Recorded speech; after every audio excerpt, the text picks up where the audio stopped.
I'm concerned about climate change. It scares me. I see it affecting the world around me. The people, the animals, the plants. The iconic cedar trees of the Pacific Northwest are dying because the winters are too dry and the summers too hot.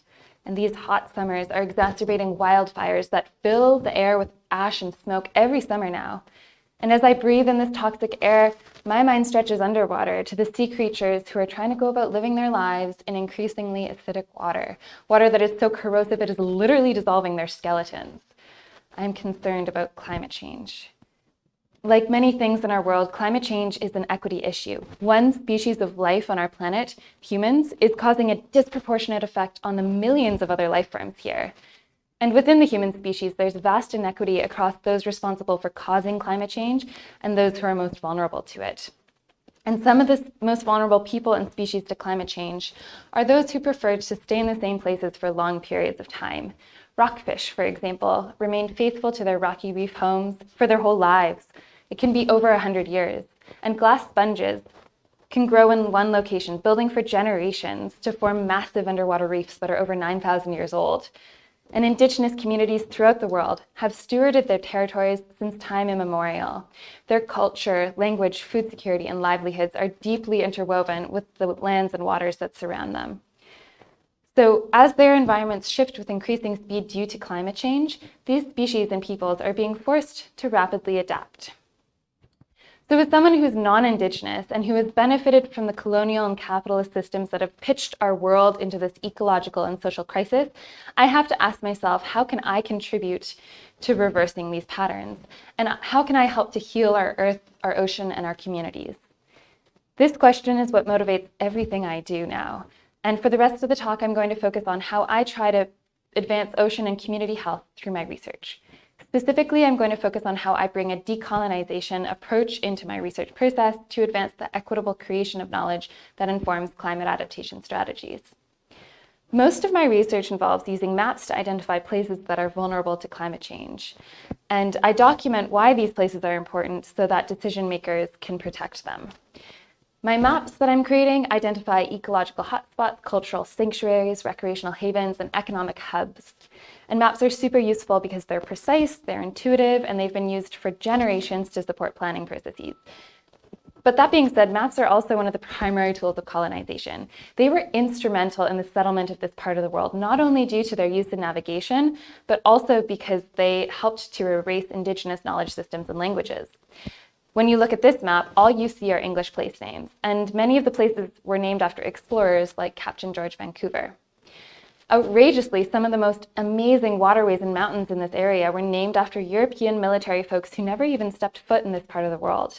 For example, the body of water where I work, Howe Sound, is named after a British admiral, Earl Howe. And a hugely epic volcano here was named after the Italian General Garibaldi. Neither of these guys ever stepped foot in Canada, let alone visited the Pacific Northwest. And the truth is that there are so many names that were given to the mountain and waterways here long before European colonization. The Squamish Nation, whose territory I work within, have 3 names for Howe Sound. Atkatsum is one of them and references the journey by canoe from the head of the fjord in Squamish out towards the Strait of Georgia and beyond. The direct relationship between the place name Atkatsum and the ocean here is clear. This body of water was used for transportation and for connecting people and villages dotted throughout the nation's territory. Other place names tell stories of transformation, of peace building, and crucially of how to live here in harmony with each other and with the natural world. So as Indigenous place names were replaced by English ones on maps and in people's minds, the Indigenous knowledge about this landscape and teachings for how to live here were similarly replaced with stories of military conquests. So at this point, you're probably asking yourself, okay, this is cool, but what does the colonial history of maps have to do with climate change? Well, simply put, we need to adapt to climate change now. We need solutions now. And if Indigenous knowledge systems and communities continue to be excluded, then we certainly risk perpetuating the extractive and inequitable systems that have gotten us into this pickle in the first place.